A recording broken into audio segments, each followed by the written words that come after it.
I wanted to begin with a quote from author Pearl S. Buck, who said, "The test of a civilization is the way that it cares for its helpless members." The test. The test of whether we are a civil society or not is determined by how we care for our helpless members. And taking those words and putting them in the context of our present-day culture, where our country, with the passing of Bill C-14, has just legalized assisted suicide and euthanasia, where already efforts are being made to challenge that law, where some people are saying it's not broad enough. We need access for more people who are helpless and vulnerable to be able to have assisted suicide and euthanasia. In light of all of that, we can look at the situation and say, we have failed the test. Canada has failed the test. But if we're tempted to say that, I'd like us to reflect on two things. The first point is that the decision that was made and the legal court battles that are about to happen are not the end of the story. So even if we failed that particular test on that particular day that the vote happened, it's not the end of the story. But beyond even that, the second more fundamental point I want to make is, regardless of what goes on politically and legally within our country, each of us individually takes a test. And how we individually, in our positions of influence, in our personal circles of influence with the people we are connected to and the people we know, how we use or don't use these positions, what we do or do not say to the people around us, how we respond or do not respond to the helpless members in our midst, will determine whether we individually and personally pass the test. And so tonight, I want to make sure that regardless of what happens in our country as a whole, that individually, each one of us will pass the test and respond well to the helpless members in our midst by convincing them or those who would influence them to reject assisted suicide and euthanasia. I want to make sure that we are all prepared to be able to winsomely articulate why assisted suicide and euthanasia are wrong, number one. Number two, I want to make sure we're prepared to have a good understanding of why people nonetheless want assisted suicide and euthanasia. That's the second point. And the third thing I want to make sure is that in light of the reasons why people want assisted suicide and euthanasia, each of us are equipped to illuminate a better path, to provide an alternative to what are very real problems that both sides of the euthanasia debate can agree upon. That there are certain problems that exist, but where we disagree is our solution to those problems. So I want to make sure that we can speak with clarity, and as Father said, with charity, so that we can convince people in our midst that these behaviors, this action is wrong. And then I want to talk briefly, at the end I'll be discussing this, of what we can practically do to concretely help helpless people in our midst. So not just be able to articulate why euthanasia is wrong, but to live out the alternative in our words and in our actions.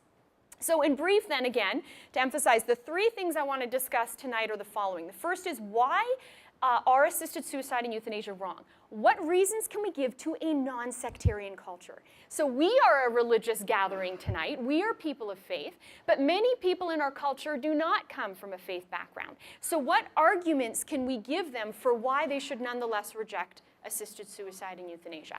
Then we're going to consider why people nonetheless want it, which will lead me to the third point, which is the alternative approach we need to offer to people. So in terms of the reasons why we can explain assisted suicide and euthanasia are wrong, you're going to be able to see I like the number 3. I'm going to come from 3 different angles for this first point. To be able to express to a non-sectarian culture why we should reject assisted suicide and euthanasia, I want us to come from 3 angles. I want us to be able to talk about our intuitions as human beings.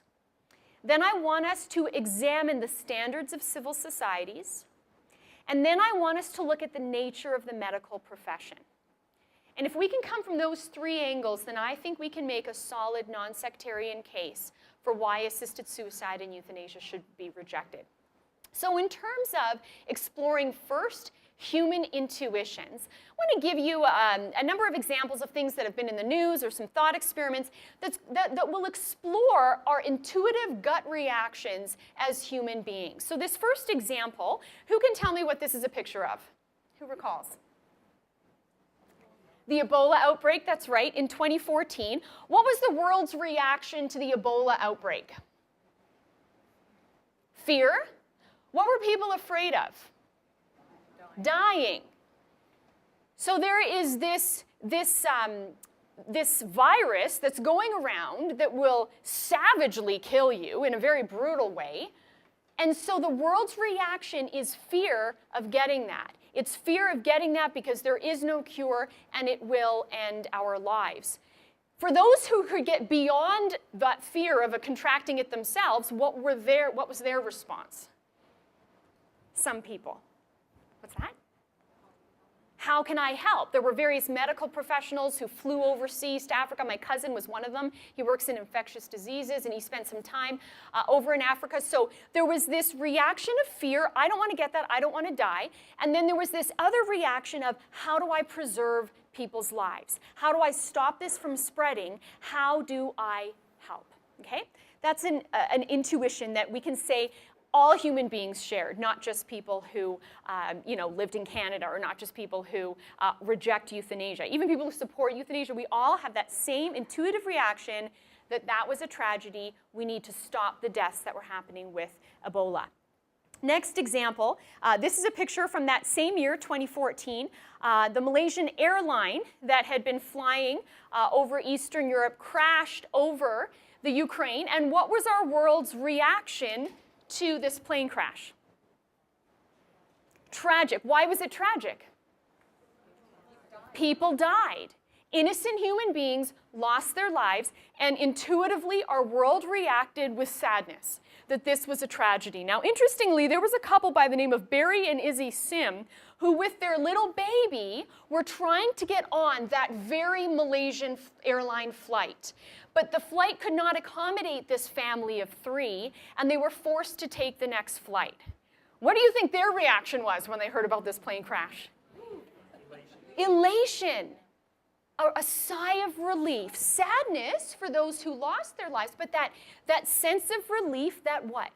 Their lives were preserved. Not too far from here, of course, the tragic Fort McMurray fires that happened in just the past couple months. What was the first response, the number one priority of emergency personnel? Evacuate, and evacuate who? People, right? Even not all the animals were evacuated, because there were some individuals who snuck back into Fort McMurray to try to rescue the animals that were stranded there. But this intuitive reaction in the face of danger, fire that would end life, and this intuitive reaction to preserve life tells us something. My next point is just a simple thought experiment. Imagine you go to a grocery store, you run into an elderly friend of yours, and as you're talking and catching up on life, your friend says to you, "Guess what? My first grandchild was born today." What are you going to say? Congratulations. Now, as the conversation progresses, let's imagine that this same friend says, "Now, you're not going to believe what news we recently got. My husband has just been diagnosed with cancer, and he's been given 4 weeks to live." Now, what's your reaction going to be? Sympathy. I'm sorry.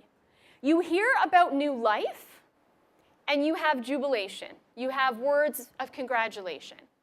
But you hear about the loss of life, even if it's a well-lived life, even if it's a life that is seeming to be near its natural end, and that impending end, that end coming soon, you nonetheless instinctively react with sorrow.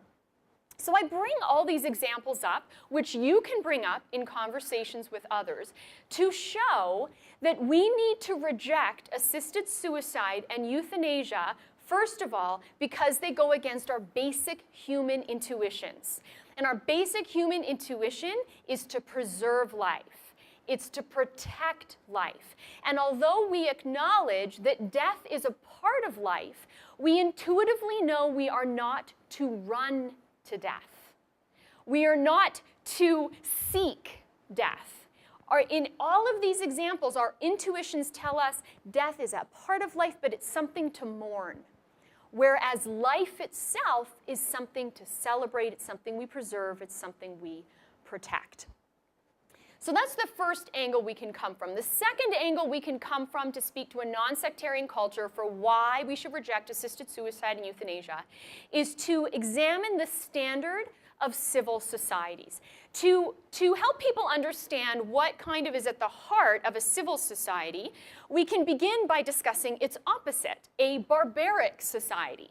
So if I were to ask you, or you were to ask someone you're in conversation with, what are some examples that come to mind of what would be classified as a barbaric or an inhumane society? Nazi Germany. Okay, that's one example that typically comes to people's mind. What other examples can you think of barbaric societies? The genocide in Rwanda. So we've got the Holocaust, we've got the genocide in Rwanda. Some people in other audiences I've spoken to have said ISIS. And if we look at these examples, what is the common thread with all of them? Killing, directly and intentionally killing innocent human beings, treating a human being as an object that is disposable instead of a subject that is unrepeatable and irreplaceable. So barbaric societies treat human beings as objects that can be disposed of. In barbaric societies, an inherent or an inalienable right to life does not exist. In barbaric societies, what exists is a conditional right to life. There are some groups of people within barbaric societies whose lives are protected, but their lives are only protected because they meet certain conditions. So they are from a certain ethnic group, or they look a certain way, or they hold a certain religious belief, or reject a different kind of religious belief, or they can function and perform at a certain level that other people cannot. So in barbaric societies, the right to life of an individual is not grounded in the existence of the individual. It is grounded in conditions that other individuals have stipulated need to be the case, so that it's not inherently wrong to kill someone in a barbaric society. It's only conditionally wrong. Oh, well, did that victim fit this criteria and fall into that camp? Well, if yes, then okay, it's wrong because they met a set of conditions. But if you don't meet those conditions, then it's not wrong. So in light of that, what then separates a civil society from a barbaric one? Well, a civil society holds to the idea that everyone has the right to life. And this is then expressed in, you could say, foundational documents of civil societies. So in our own country here, the Charter of Rights and Freedoms says everyone has the right to life. There are some elements of our charter that don't apply to everyone. There are some rights that only apply to Canadians. But the right to life is not specific to being Canadian.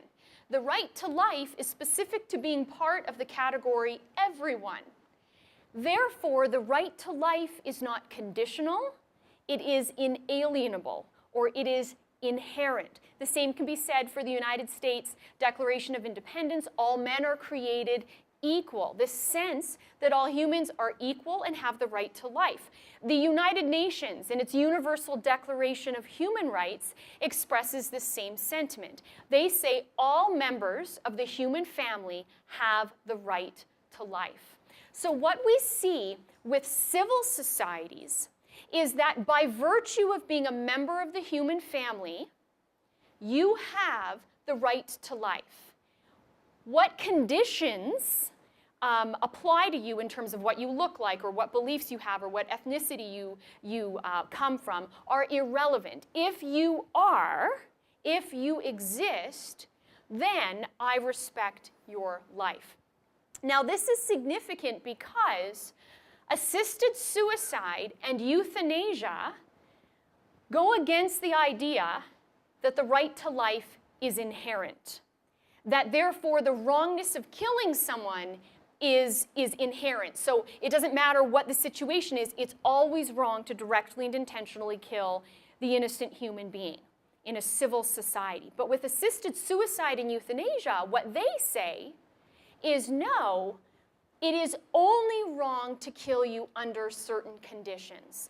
But under other conditions, it's okay to kill you. So we move from a culture where we have an unconditional right to life or an inalienable right to life to then embracing the philosophy of a barbaric culture where your right to life is only based on certain conditions. It's only wrong to kill you under certain conditions. Now, someone who supports assisted suicide and euthanasia might reject my lumping that philosophy into that of barbaric cultures and say, no, wait a minute, there's a big difference between barbaric cultures and a culture that embraces euthanasia. Because with a barbaric culture, it's person A determining they can kill person B, and that's obviously wrong.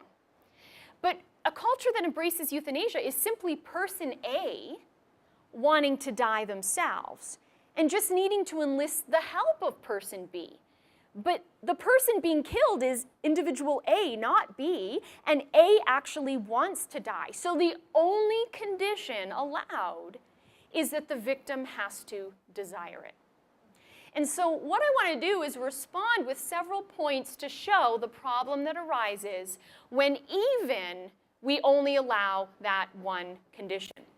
So the first thing we need to realize is just because someone desires something, it doesn't mean we should follow through on that desire. Now, if you just make that statement to someone in our culture, they might react and say, well, no, I don't agree with you. So it's helpful if you give analogies. So what I like to point out to people is the following. In my old elementary school, there was a girl who, when she was in kindergarten, contracted meningitis. And it was so severe and was spreading so rapidly throughout her body that she would die unless severe amputations occurred. And so the doctors had to amputate both of her arms from just below the elbow down and both of her legs from just above the knee down. Now, would we say that doctor who amputated her limbs, would we say that doctor did a good action? Yes. Why? Well, because this patient's life was going to end, and the only way to preserve it was to amputate her limbs. What if instead of a patient having meningitis, you have a patient with BIID? BIID stands for Body Integrity Identity Disorder. In short, this is a condition which exists where people who have perfectly healthy limbs, functioning well, no sign of a pathology, these individuals with BIID desperately desire to become amputees. Someone with BIID, I'm not making this up, would go to their doctor and beg their doctor to amputate their arm or amputate their leg. If a physician in that context removed that individual's healthy arm, would you say that doctor did a good action or a bad action? A bad action. Now, what if someone responds and says, yes, but just because someone desires something, it doesn't necessarily follow that we should follow through. So you see how that simple story, that simple analogy illustrates the principle that I just communicated, which is just because someone has the desire, it doesn't mean that we should follow through. The next point we want to make is that if the only condition allowed is that the victim has to wish their own death, then why would we be sending mental health workers up to Atawaskapat? Why would our news media be crying out about the tragedy of, I think it was 5 suicides in 4 or 5 months in Woodstock, Ontario, amongst teenagers? Why would we try to stop these suicides amongst young people if they fit the condition of desiring death? And inevitably, what a lot of people would say, not all, because there are some who would be proponents of teenagers or even children being allowed to consent to euthanasia, but the average person would recoil in these examples and say, well, no, it would be wrong to assist suicide in those cases. We need to try to preserve these teenagers' lives. So even though they desire death, they don't meet the criteria of being near death. They have their whole lives ahead of them. So here's the problem when the right to life becomes conditional. Here's the problem when the wrongness of killing someone becomes conditional. Inevitably, one condition splits into two, and two splits into more. So we began with only one condition: you have to desire death. But once we see that some teenagers desire death and we don't want teenagers committing suicide, we add a new condition. And the new condition is not only do you have to desire death, but you have to be near death. So here's the problem with a conditional right to life and it being only conditionally wrong to kill someone. Who's to determine how close to death you have to be? Is it 6 weeks? What about 6 months? What about a year? The moment we start saying it's only conditionally wrong to kill someone, we create this kind of situation. The other thing that then happens is someone will say, well, you know, you need to will to die, and you need to be near death, and you have to be suffering. So again, notice how now a third condition gets tacked on. And then we have to ask the question, who determines what degree of suffering must be present in order to justify assisted suicide? First of all, suffering is part of the human experience. All of us suffer. All of us have, and all of us will continue to, because we're living in an imperfect world. Some of us will suffer more physically. Others will suffer more emotionally. Others might suffer more psychologically or relationally or spiritually. But the point is, we all are going to suffer. And who's to say that their suffering is worse than someone else's suffering?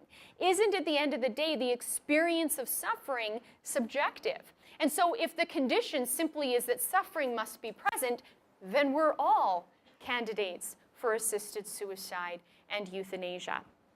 So the point of bringing this up when it comes to looking at civil societies versus barbaric ones is to show that I'm not saying a culture which allows assisted suicide and euthanasia is identical to cultures which allowed, you know, killing of people based on their ethnicity or religious view or whatever the case may be. I'm not saying they're identical, but I'm saying they're comparable. And what's comparable about them is that both kinds of societies do not acknowledge that every individual has an inalienable or inherent right to life, but instead they only say that you have a conditional right to life. If you meet certain conditions, then we protect your life, but if you don't meet those conditions, then we can end your life. And that's a problem with the examples that I've given.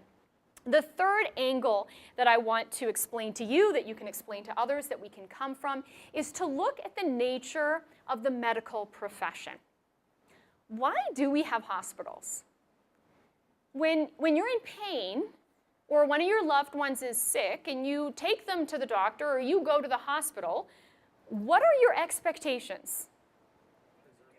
To preserve life, to get better, exactly. We expect that we're going to be treated with compassion, that our pain is going to be, if not eliminated, it's at least going to be alleviated, that our illness, hopefully, will be healed or treated to the best of the physician's capabilities. We expect that in the medical community that there are standards. So for example, the World Medical Association has said in its Declaration of Geneva, I will maintain the utmost respect for human life.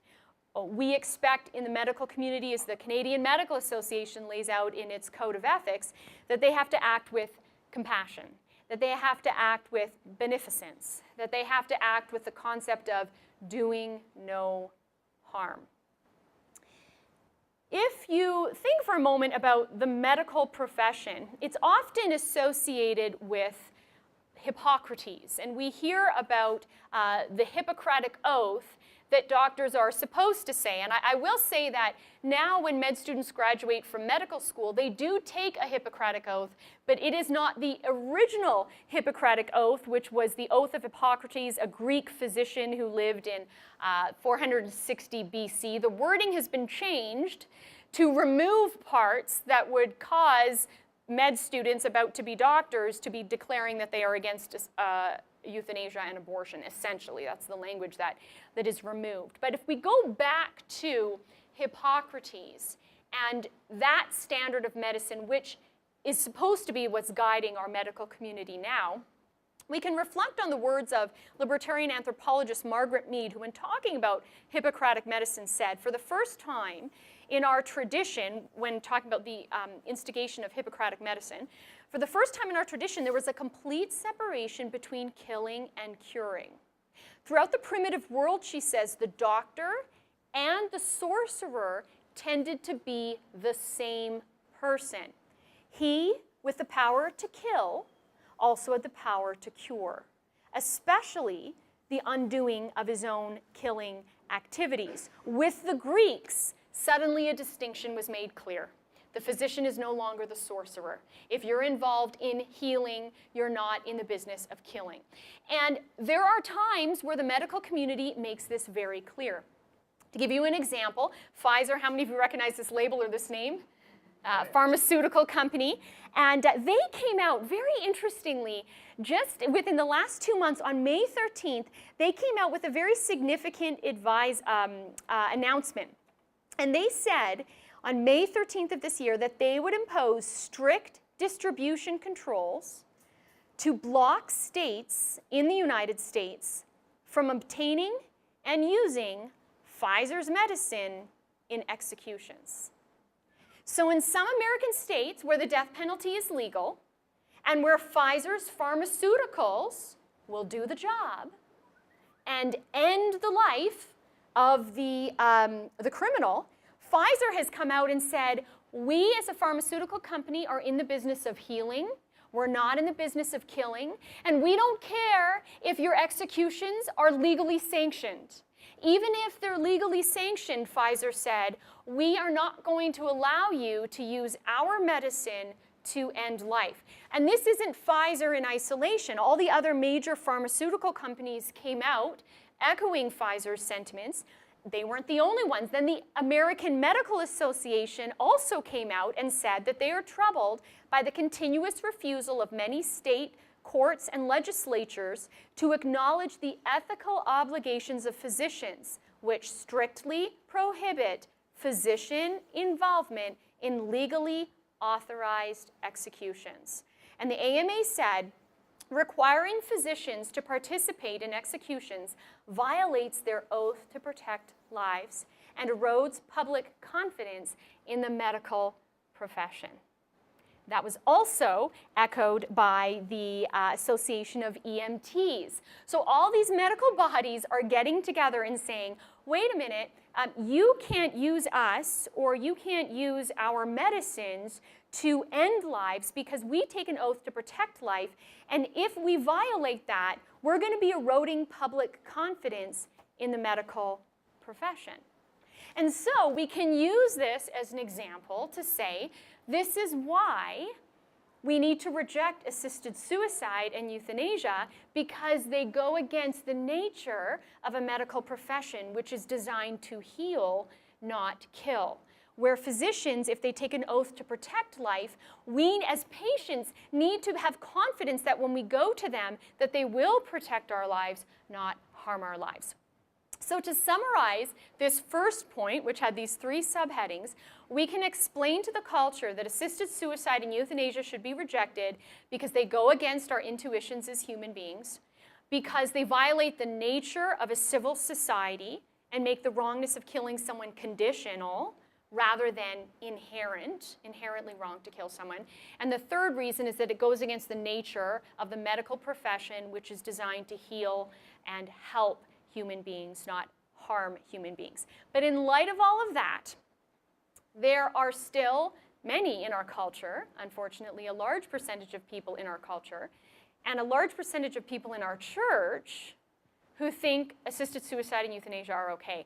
I just read a poll that said 70% of Catholics think assisted suicide and euthanasia are acceptable. That's not 17, that's 70, 70.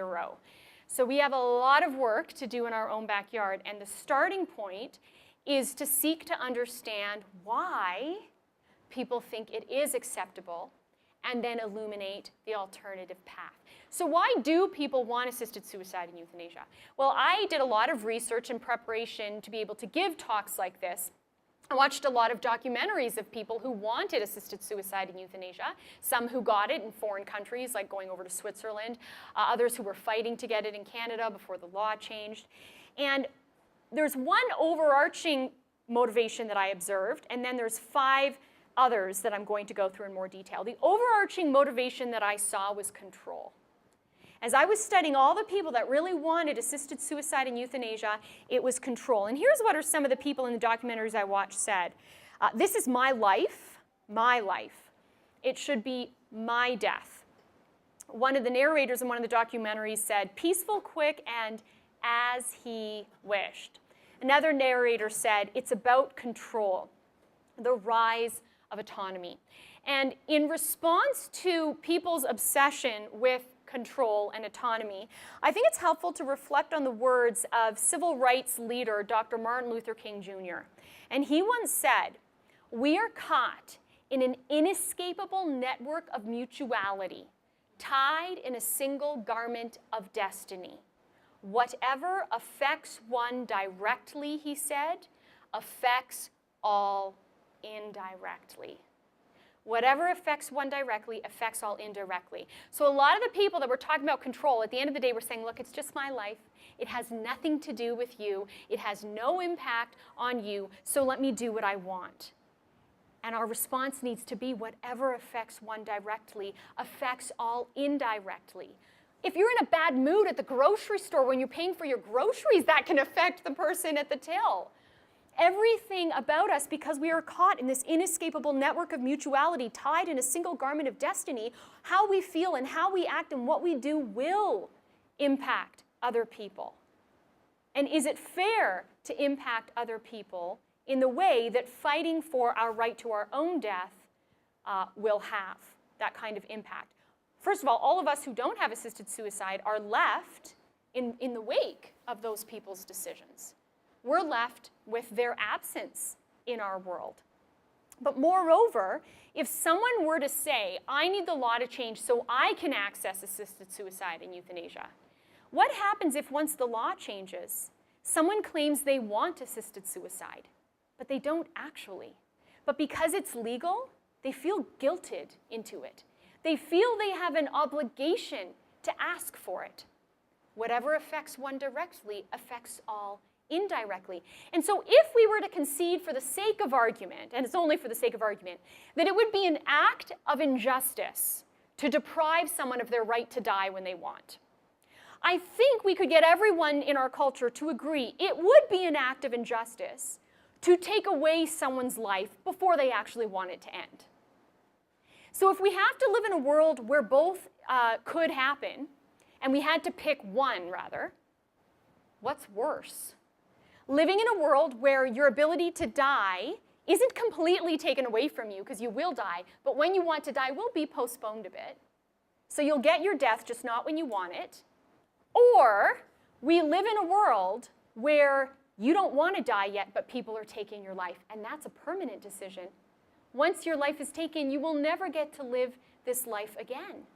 So if in both cases someone feels their rights are being infringed upon, it is worse to permanently take away someone's life than to temporarily postpone the death of someone else. And so we need to bring people back to this idea that the decisions they make will affect others, and we have a duty and a responsibility to respect our fellow human beings' lives.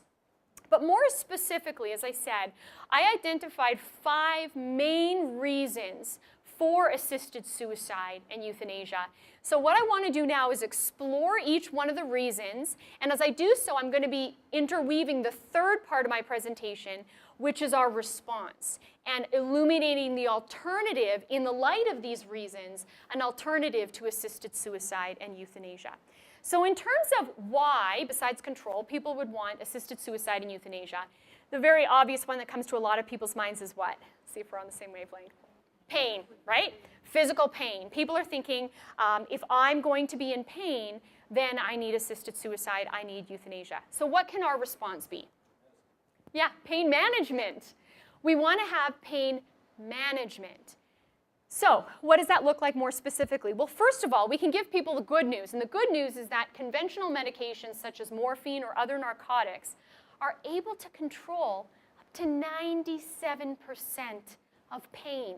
So the vast majority of pain can be controlled. But if you're talking to someone who supports assisted suicide and euthanasia, what are they going to focus on? The 3%, that's right. So we will deal with that in a moment, but I think it's important to start with the fact that we have advanced tremendously as a society to be able to address people's pain. I also think it's important, before talking about the 3%, that we address some misconceptions people have. What condition do we often hear about on the news that people will say, if this happens to me or because this happened to someone I know, this is why we need assisted suicide? ALS, exactly. Lou Gehrig's disease. And ALS is a progressive neurodegenerative disease. So it affects the nerve cells in your body, basically leads to paralysis. It's very debilitating, and it's frightening because your brain can be very high functioning, but your body is not. So you essentially will become a brain trapped in a body, and as the disease progresses, you'll have very limited ability to communicate, to the point that maybe only you can communicate by blinking. And so it's a very scary disease to have, but a lot of people are led to believe that it's a painful disease. And we need to be able to provide clarity on an issue that people are confused about. And so what I did was not go to an anti-euthanasia site, I just went to the ALS website to see what the ALS Society had to say about pain and having Lou Gehrig's disease. And they say, people fear their loved ones will die choking. The reality is most people with ALS die very peacefully. And for those who do have trouble breathing or who experience choking, there are things that can be done to reduce or eliminate these problems. And then they go into the detail of what that looks like. They also say on their site, there is no reason that people with ALS have to live in pain. So if we're talking about pain and we're talking about ALS, this is the first point we want to make. If we're talking about pain in general, then we want to make that point about the vast majority of pain we have advanced technology to be able to control. But we have to be intellectually honest. And we have to admit that we can't solve all experiences of physical pain. And this is a problem. And the philosophy that I repeat time and again is, in light of this, we ought to alleviate suffering, but not eliminate the sufferer. So even when we can't completely get rid of all the pain because of technology not advancing as far as we want, shouldn't we alleviate suffering instead of eliminating the sufferer? What does that look like, even if it doesn't mean we can eliminate pain entirely? Well, I'm going to play for you a short video clip of someone who lives in excruciating pain. This is a young boy by the name of Jonathan Petra, who has a very rare condition called EB for short, or epidermolysis bullosa. And essentially what EB involves is it being a debilitating skin condition where any touch or friction to the skin causes severe painful blisters to burst out throughout the whole body. Consuming food and the contact of the food down your esophagus can result in painful blisters all the way down your esophagus. So this, if we're going to talk about living with pain, this is an extremely painful condition to live with. But I want to play this video clip to show that our response ought not be assisted suicide and euthanasia. To help manage his condition and prevent infection, Jonathan and Tina must go through the most excruciating process of Jonathan's day, his bath. 1, 2, 3, up. Once he's fully soaked, the two carefully remove all the bandages from Jonathan's body. It's an incredibly delicate process. It's always that battle between pain and not. What? Nothing, I just want you to keep taking your dressing off. Is there more skin on your hand?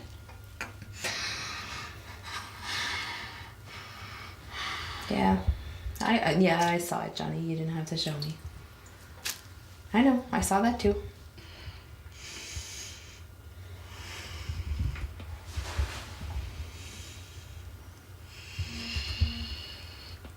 So then, it really hurts for her, obviously.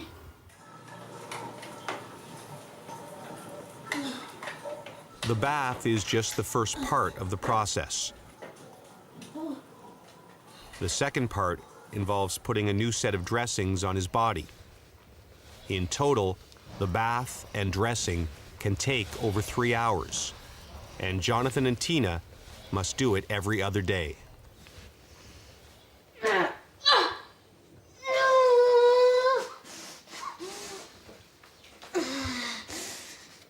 Probably the biggest challenge, being so helpless in front of your kid and having to do dressings, and I mean, you're the one who's hurting him. I've had Jonathan begging me to stop, and I can't.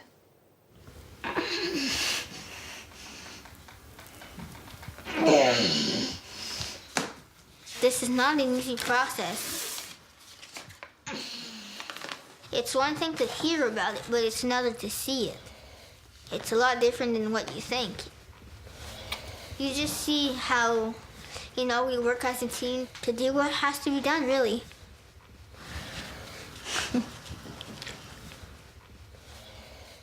Ta-da! We are finished. Woo! Can I go to bed? There you go. I'm done. Where do you get the strength to get up every morning knowing what you're going to have to go through? That strength comes from the people around me, because they do believe in me that I can get through it. For years, Jonathan believed he was the only one going through the pain. Until 2012, when he was invited to an EB conference in Toronto. It was a conference that changed his life. I had never met anyone with my condition. I had never, had any explanation. I had never known there was anyone else. How did you feel when you saw the other kids that had it? I knew that I wasn't alone anymore. I knew since then that I was going to become, an ambassador. I wanted to start helping other people with EB. In October of 2014, Jonathan put his story out to the world. With the help of the Ottawa Citizen, Jonathan courageously revealed his wounds to the masses. The article went viral throughout Ottawa and landed on a special team's doorstep. I read it, and it was so moving that I brought the article in, and we talked about what we could do to help in any way we could. November 20th, 2014. The Ottawa Senators invite Jonathan to a game and make him a scout for the day. He signs a pro contract from GM Brian Murray and takes questions from the media. Is there any one particular area of the Senators you're going to be focusing in on tonight, or is it the whole team that you're going to watch? A team isn't just made of one player, it's all of them, so I'll be watching the whole team. The Ottawa Senators are proud to welcome their newest professional scout to the organization, Jonathan Pitt. Jonathan, welcome to the organization. Enjoy the game.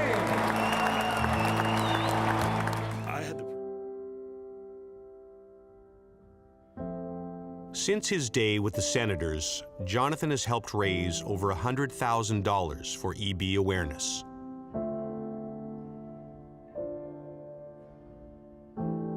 There is no cure for epidermolysis bullosa. Most butterfly children don't make it to the age of 30. It's a reality 14-year-old Jonathan deals with head on. Have you thought a lot about the future? Definitely. EB's a cruel thing. And yes, I've thought about it for sure. Like, how can't you? You know it's a reality. But I think I just pushed that aside. You know, I'm here, and I'm gonna go step by step, day by day, and you never know what the future holds. I may live to 100. We can't know. But I'm not gonna stop anytime soon. I'm gonna keep going.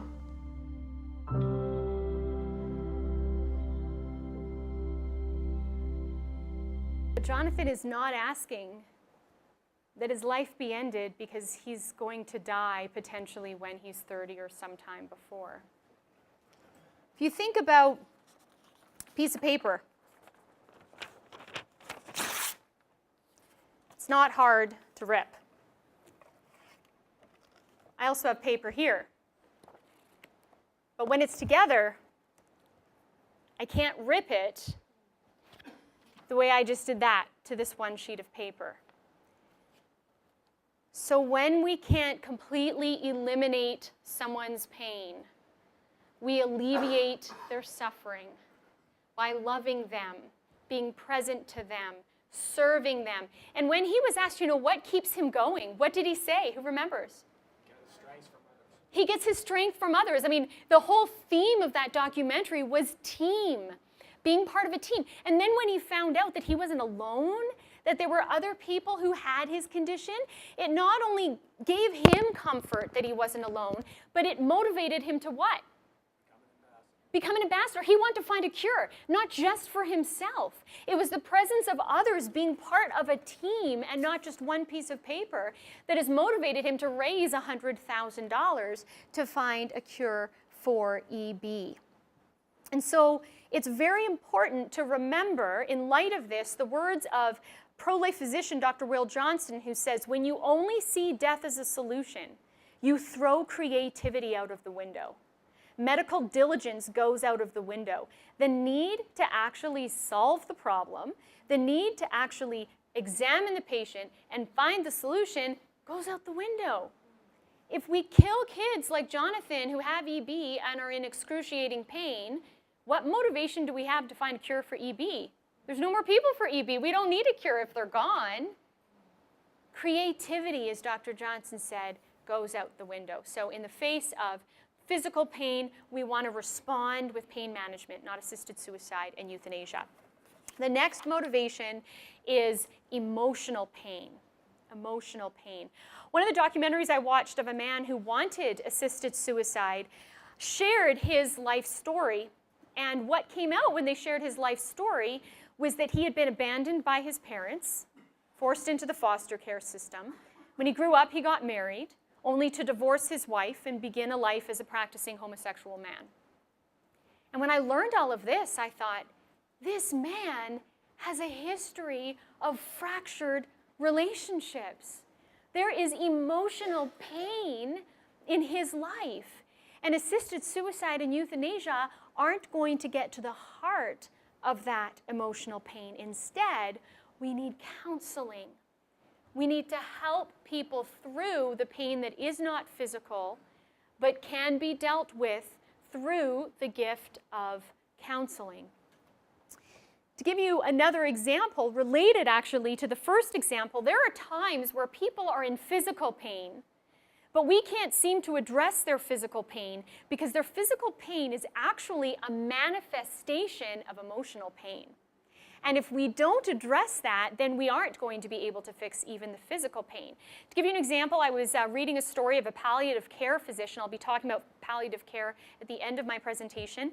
But I was reading this story, and this palliative care physician who works with patients at the end of their life had a patient named Alice who had lung cancer. She was terminal, and she was in excruciating pain in her chest. And when he told Alice's story, he said it wasn't odd that Alice was in pain in her chest because she had lung cancer. But what was odd, he said, was that we couldn't seem to alleviate Alice's pain. And he said, I had had countless patients with the same kind of cancer as her, and we were always able to keep their physical pain in check.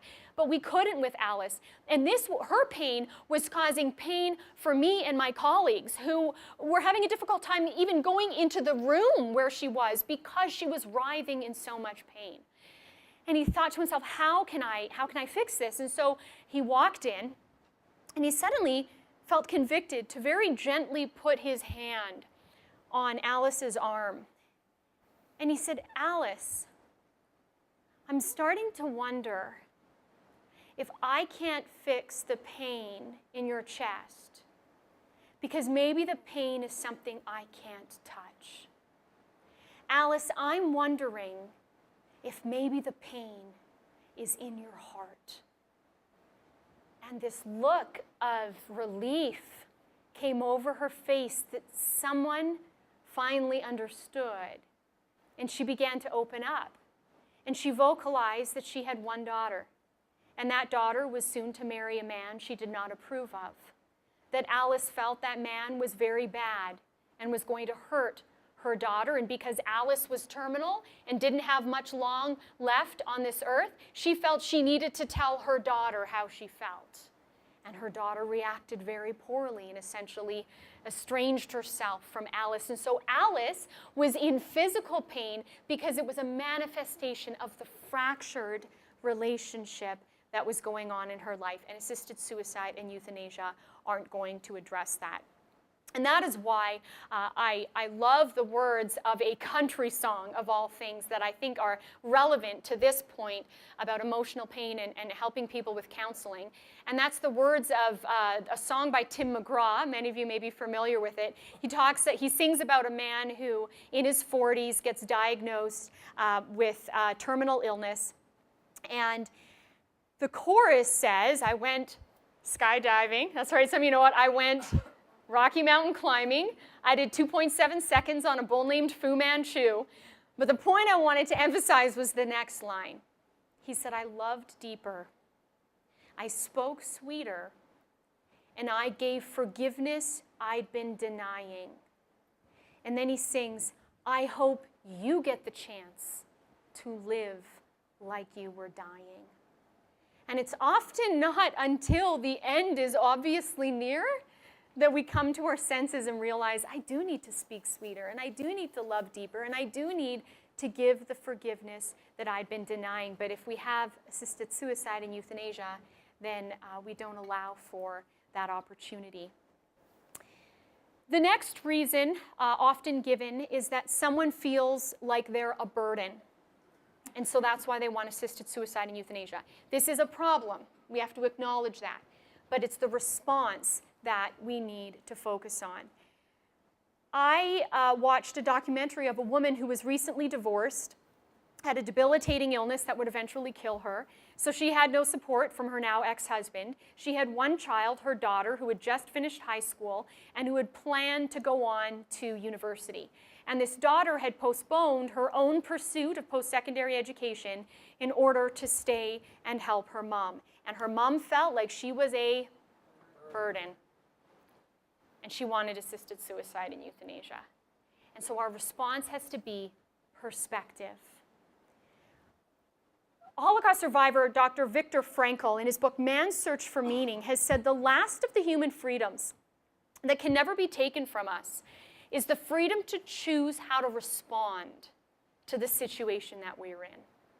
We can't always control the settings we find ourselves in, but we absolutely can still control our response to the setting, to the situation. And that's what perspective is. So we need to help people see the same thing a different way. To give you a lighthearted example of perspective, one of my favorite board games is called Telestrations. I'm going to put up one of the images. Don't get confused, just follow my little red pointer. So the way it works is you get a little notepad here, and it has a word on it, such as doggy bag. So then on the next notepad, you have to draw a dog and a bag, or however you perceive a doggy bag would look. Then you pass it to the next person who is going to, on the next sheet of paper, write what they think that was. So this person guessed correctly. So then the next person gets doggy bag, and then they draw it, and this is how they perceived what a doggy bag would look like. Well, the next person's perspective was that that is a purse snatcher. So then the next person drew what they thought was a purse snatcher, and the perspective of the individual who viewed that is a man purse. So it's quite a fun game. Here's another example. You get wallflowers. Someone thought, I'm going to draw a wall with a flower, and someone thought that is a man in a wall. That's their perspective. So the next person who drew this, and that was perceived as Han Solo. So this next person, I think, did a fantastic job of Han Solo here, but that was viewed as a gangster.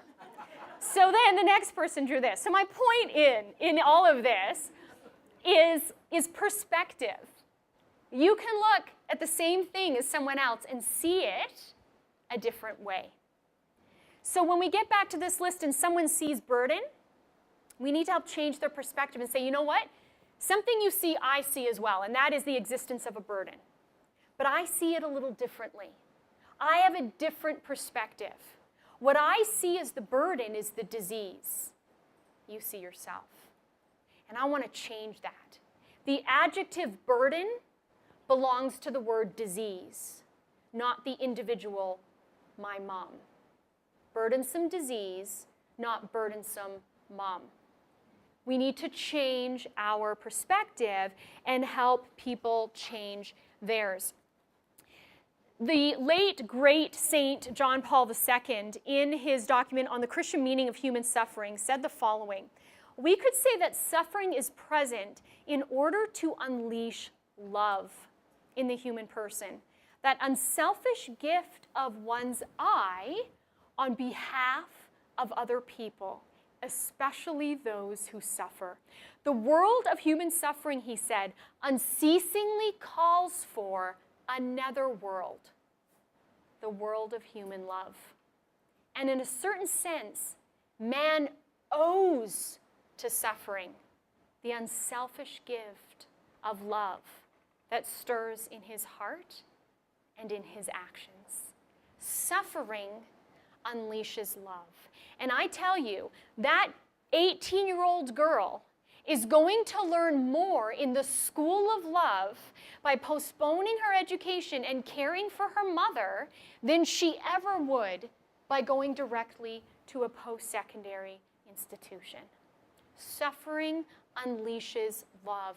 And so when someone's reason for assisted suicide is that they're a burden, we need to change their perspective and help them see that they're giving us an opportunity to love. The fourth reason people have for why assisted suicide and euthanasia should be allowed is that they feel useless. And in a number of documentaries I saw, what struck me about several of them were the kinds of individuals who wanted assisted suicide and euthanasia and who were flying over to Switzerland to get it. And one in particular was a physician. Another one was a professor.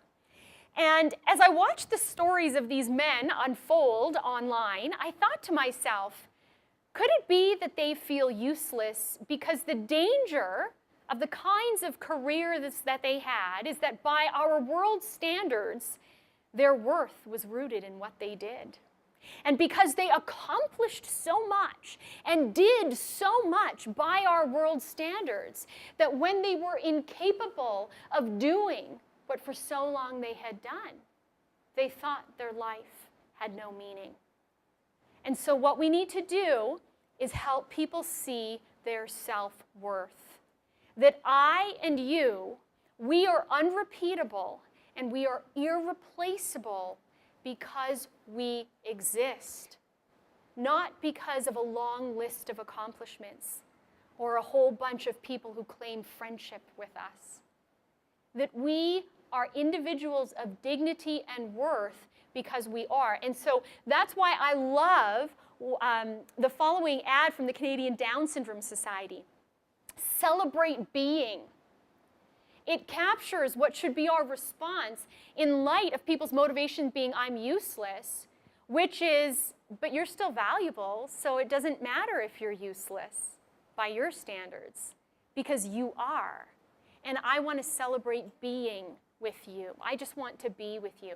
So I want to play for you a short video clip of an approach involving people at both ends of life that I believe reinforces the importance of self-worth being in our existence, and that we need to celebrate being rather than self-worth being in our accomplishments.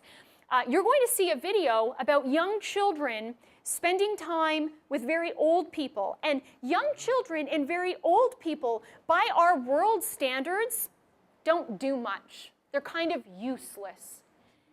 But this video, by our world standards, important emphasis, not mine, but this video is going to emphasize the importance that we celebrate being. What do you see? A brown bear. A brown bear. Does everybody Mary see a McGovern brown is bear? 95 years old, and one of her favorite things to do is to read to toddlers. And what is that? A bird? A bird. A bird. What color is the bird? Red. Red. Everybody knows that. Luckily for Mary, she doesn't need to go any further than down the hall to find her young friends. Oh, see, look in here as the little kids see them. Oh, yeah. McGovern lives at Providence Mount St. Vincent, a nursing home in Seattle, Washington that also houses a daycare for children up to 5 years of age. Can you hand out a scarf? Thank you, honey. Thank you. There you go. Oh, thank you very much. Butterfly. Every weekday, 500 residents are joined by 125 children in the facility affectionately called the Mount. Peekaboo. Peekaboo. I see you. Administrator Charlene Boyd. We wanted to create a place for people to come to live and not to come to die. So in 1991, Boyd and other administrators added a high-quality preschool to the nursing home and created an intergenerational learning center, a community for the very old and very young. Why is there this railing here? This railing is here not for the kids, but it's here for residents. And it's a safety piece for a resident in a wheelchair to push themselves up and to hold on and to bring themselves to a standing position and watch the children through the window. So they can stand here and look in. They can stand here and look in. It's putting high quality childcare in a setting that links old and young together. Say, have a nice day. Making the magic between these two ages together, bringing joy to the residents and joy to those young children. It's just like this magical formula that happens every day. Get a high five. There. She knows how to do a high five. There. Most of them, they're curious about me, why you're here. I tell them I'm here because when I was living in my house, when I got too old, I wasn't always walking straight, and sometimes I would fall. And if I fell, I had to have some help to get up because I couldn't get off the floor. I want to hug your baby doll. I think there are things that both parties take away from the interaction. It's not like a lifelong relationship, but just for that moment in time, they're both enjoying each other's company and getting something out of their relationship with that person in that moment. Another one, give me a hug. Come on, good hug. All of us have common needs to be recognized. All of us have common need to be loved, and all of us have common needs to share life together. And so these children bring life and vibrancy and normalcy. It's a gift. It's a gift in exposing young families to the positive aspects of aging, and it's a gift of also having children seeing frailty, normalcy, and that's part of that full circle of life. He rocks his treetops all day long, hopping and a bopping and singing his song. Intergenerational activities can be spontaneous or planned, like this sing-along. There's 36 visits possible each week.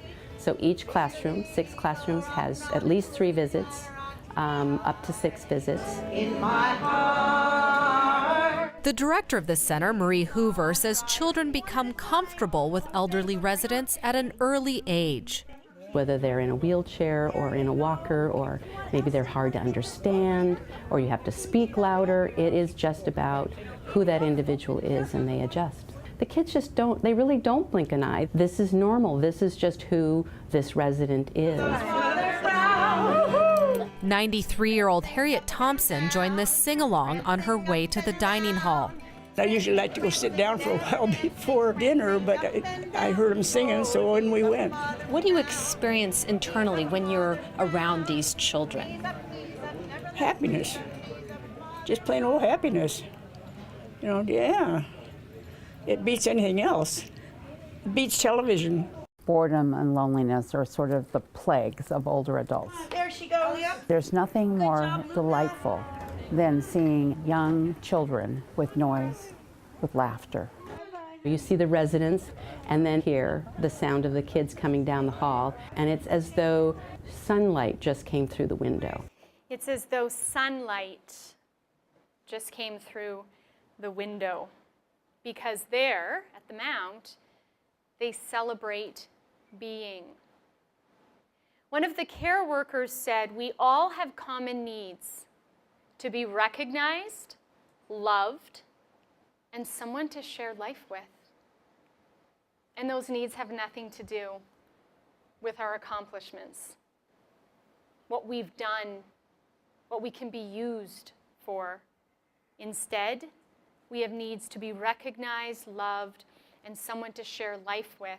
And so when that physician and when that professor are at the end of their lives, they still have those needs, and we can meet those needs by reinforcing their self-worth and celebrating being.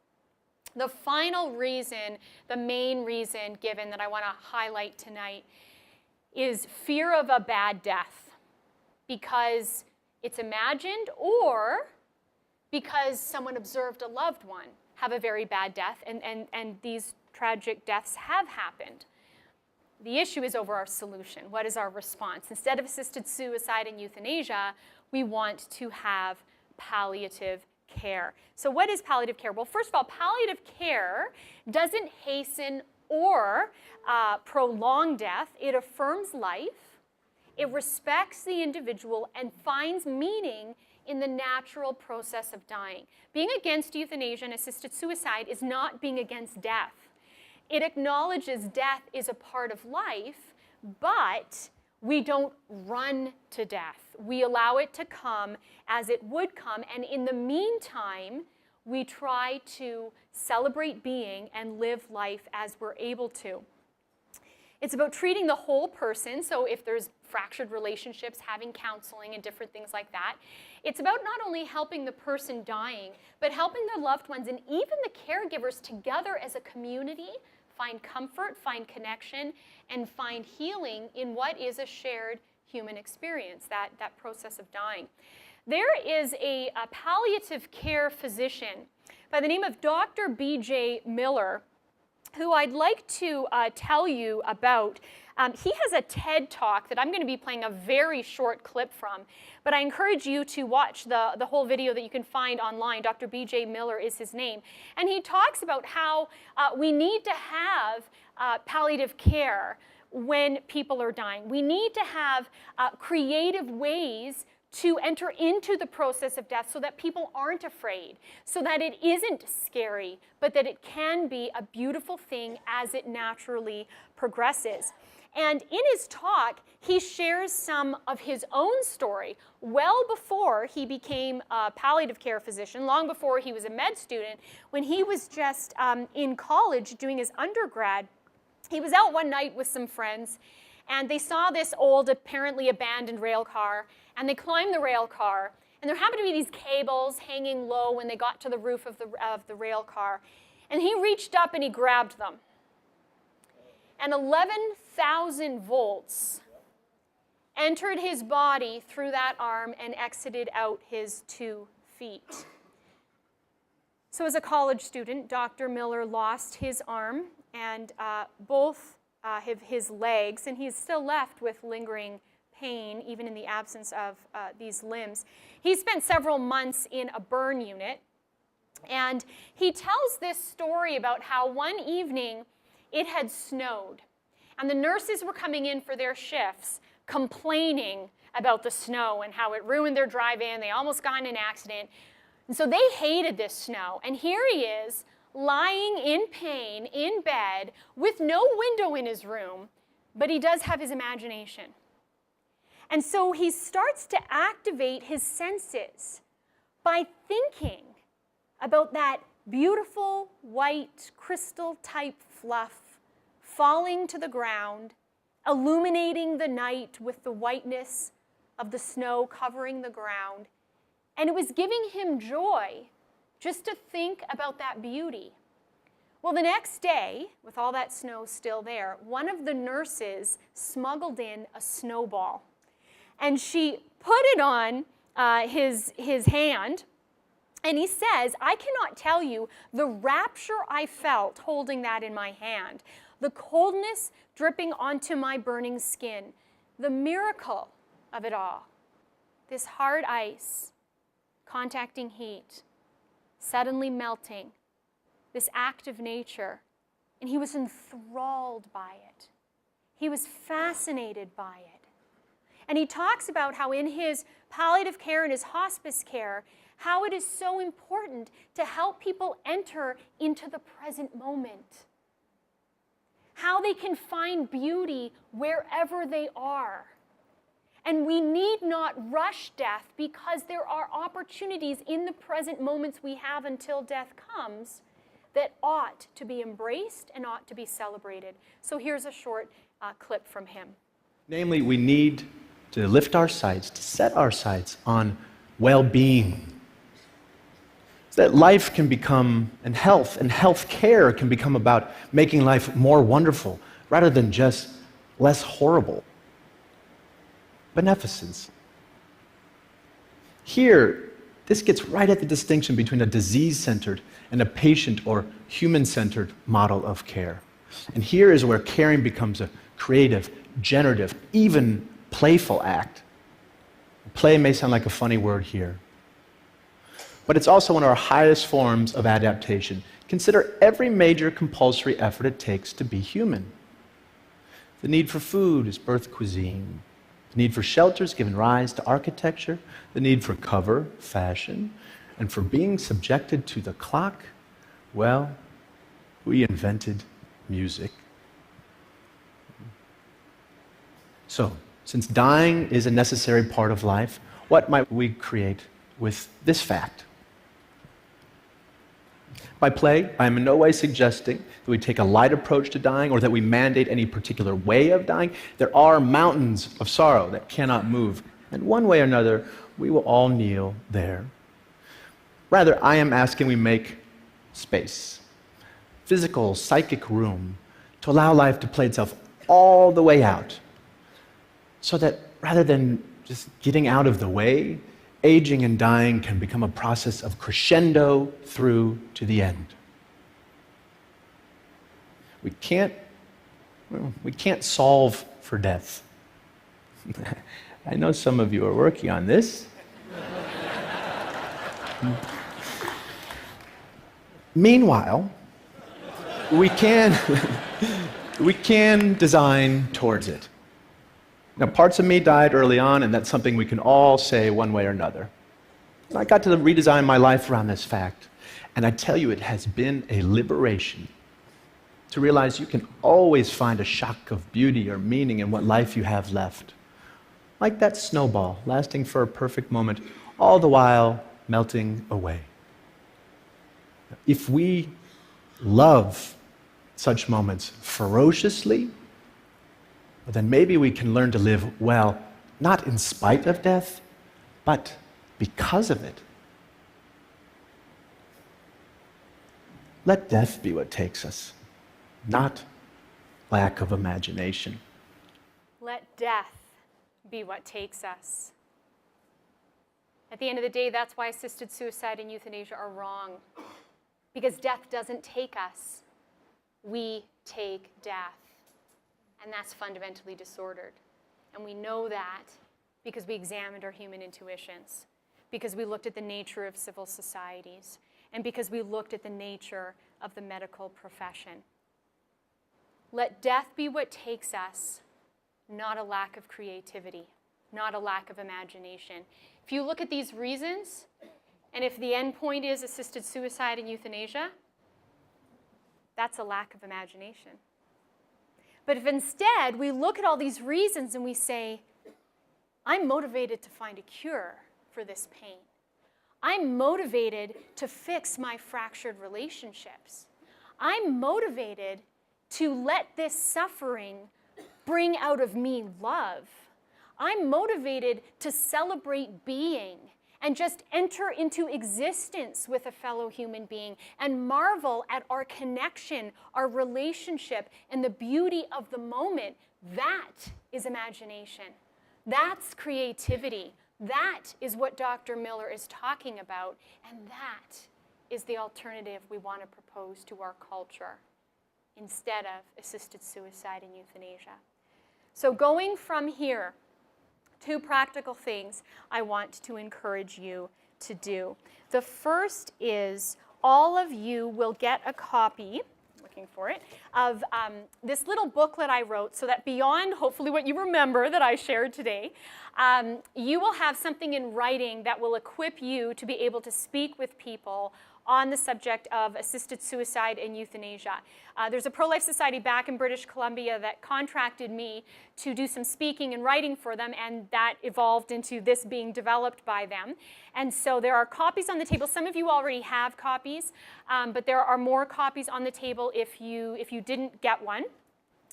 So please take this, and from having this and from having the presentation, please be intentional about creating opportunities to engage in your sphere of influence people in conversation, asking them what they think about assisted suicide and euthanasia, what do they think about Bill C-14, and then use the information you were given tonight and bring that into the conversation.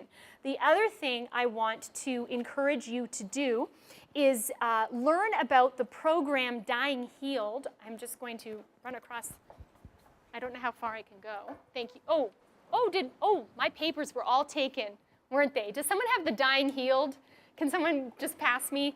It was, thank you. That's okay, you were allowed to take it. So Dying Healed is a beautiful initiative that Life Canada, a national pro-life organization, is launching this summer. And to me, it's a very practical way for us to be able to respond to assisted suicide and euthanasia. The whole premise behind their program is this: assisted suicide and euthanasia won't happen if people don't ask for it. So the way we make sure people don't ask for it is we love them and we spend time with them.